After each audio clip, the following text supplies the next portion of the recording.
Hello everyone. Okay, so it's like beginning of August and it is 67 degrees outside. It's a little chilly for me. But anyway, I am back with another very popular book this summer. I've done pretty well since the library opened up. I've gotten a lot of the hot books. I was able to get them. So I've seen this book everywhere. So many people are reading it.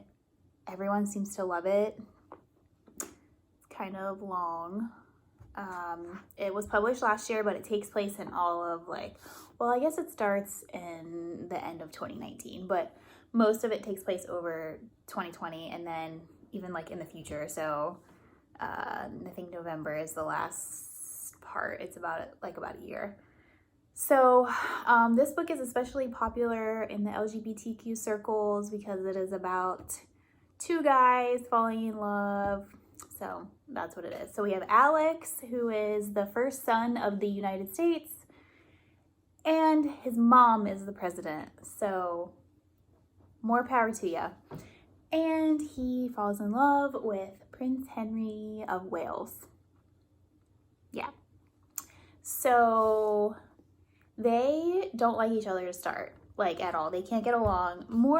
So it's more told from Alex's point of view, and he's really the one that can't get along with Henry. He has beef with him, and he just thinks he's annoying, everything he does, blah, blah, blah. So he calls him his rival, but it's more on Alex's end. So then there's this royal wedding, and Alex has to go, and then there's this situation that happens, and they get in trouble. Well, then they're forced together because they have to show, they're trying to show that they're friends.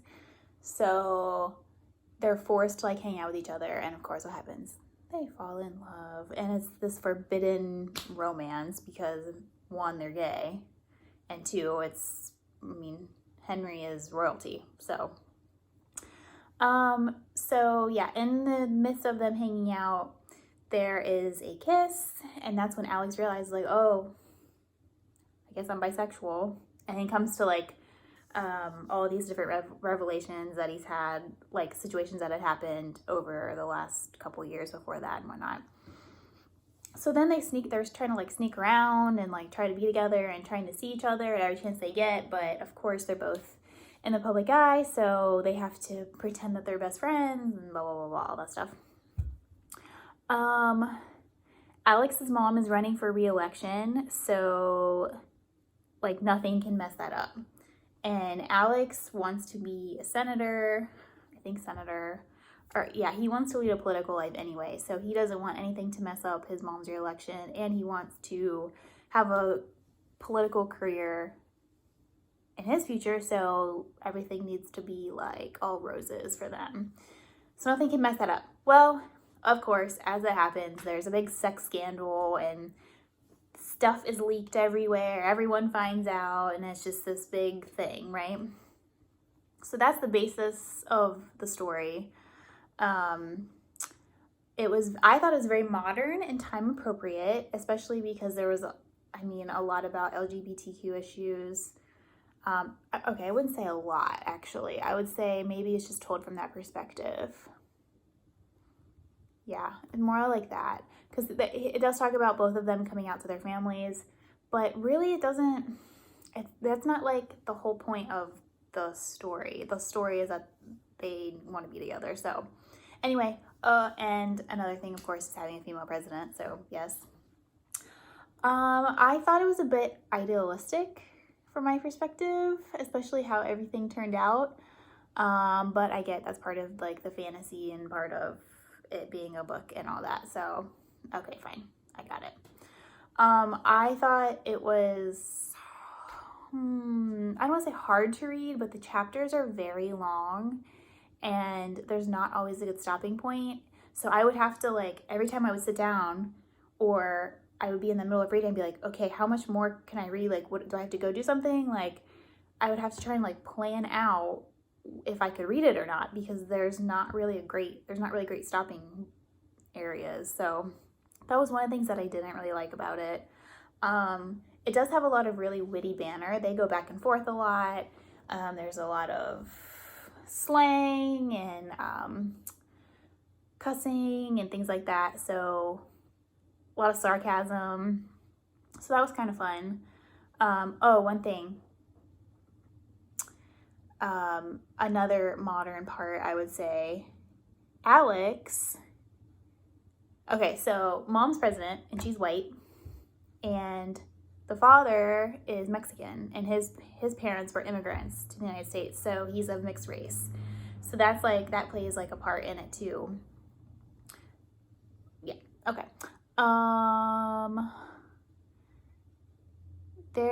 So I couldn't follow some of like the characters at the beginning. I found it very difficult because they would just like, I feel like the author came out with all the characters at once, and I was like trying to figure out who's who and who belongs where and who does what.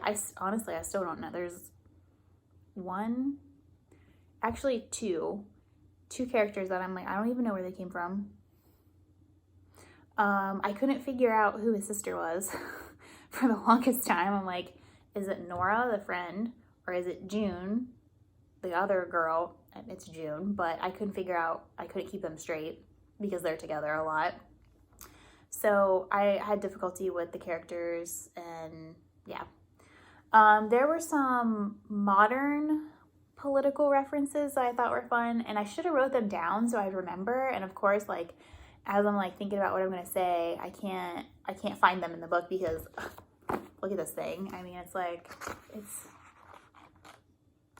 over 400 pages. So the couple things that I did remember was there was talk about the 2015 Supreme Court decision. There was references to the White House server emails, not as in like real life reality that happened, but it's part of the plot. And there's like other things like that too. They were challenging the crown and their traditional values and beliefs, and a lot of that like had like subtle references to Harry and Meghan and leaving. So I thought that was interesting because this book is, I mean, it's fairly new. So the author like really tried to capture a lot of like real life stuff and put it into the story. Yeah, so it was okay. I know when I sat down to read it, like within the first couple minutes, I was like, ooh, this is gonna be a tough one because, like I said, not only was it long and I couldn't follow the characters, but you have to pay attention. Like, I would catch myself, if I wasn't paying attention, I would just have to stop and like refocus because then I would not know what's going on later. So, yep, that's what it is. It was okay. Not my favorite, but it's all good. I'm glad I read it because now I know what all the hype is about. All right, well, if you like my video, don't forget to like and subscribe. Thanks for watching.